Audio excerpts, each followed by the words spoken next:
Hi, my name is Julian Phillips. I'm with the US Pain Foundation as an ambassador for state of Pennsylvania. I've been asked the question of how I handle the additional pain and fatigue that comes with the stress of the holidays. Honestly, since an accident that I had back in the summer of 2016, it's a relatively easy question to answer. And that is because that accident nearly killed me. In a couple of weeks following from there, I had a massive bleed out that pretty much did kill me, or should I put it better, that I came as close to dying as one can do without actually dying.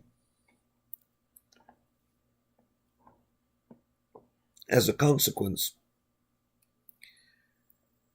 everything changed from that time onwards, and I now don't honestly get stressed like I used to. As a result, as I say,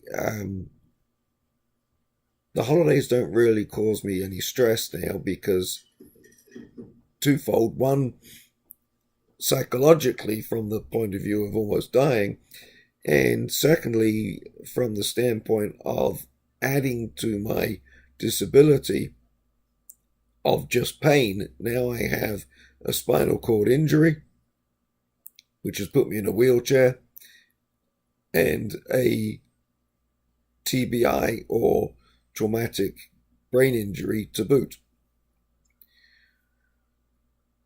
That said, and I can't honestly say I can go back 2 years and say what it was like then for me from a point of view of stressing, because I honestly don't remember. My short-term, medium-term memory has been pretty much wiped out. Having said that, I can say that I'm stressed right now, not because of the holidays, but because of what is happening with respect to the opiate epidemic and the fact that we are trying to solve two completely separate issues or problems with one stone, if you like. And that is the obvious epidemic, which does need to be handled and dealt with. But by the way we're handling that, we're actually, I guess, really causing the other problem, which is that for the people that genuinely suffer from pain and genuinely need the opiates, they're being stigmatized. I should say we're being stigmatized. And more importantly, many of our doctors are now either being forced out by DEA or beginning to refuse to prescribe opiates because of the potential of being investigated, etc., by the DEA,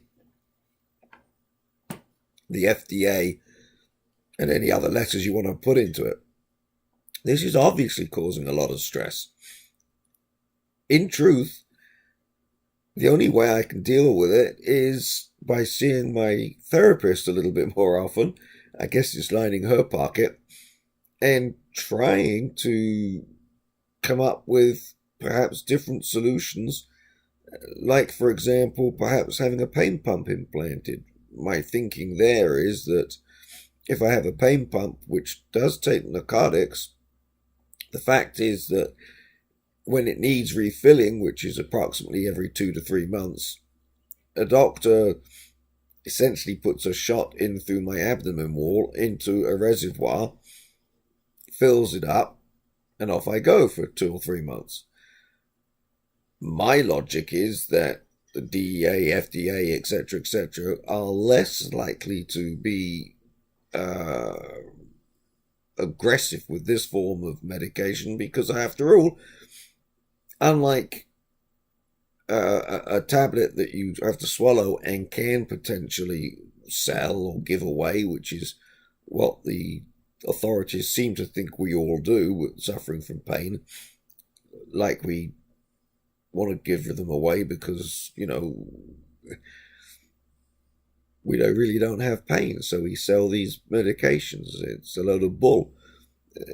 When you suffer with pain 365, 24/7, etc., like we do, the heck we're going to give them away. But anyway, my thinking being, as I say, that because they put it into me, I can't sell it.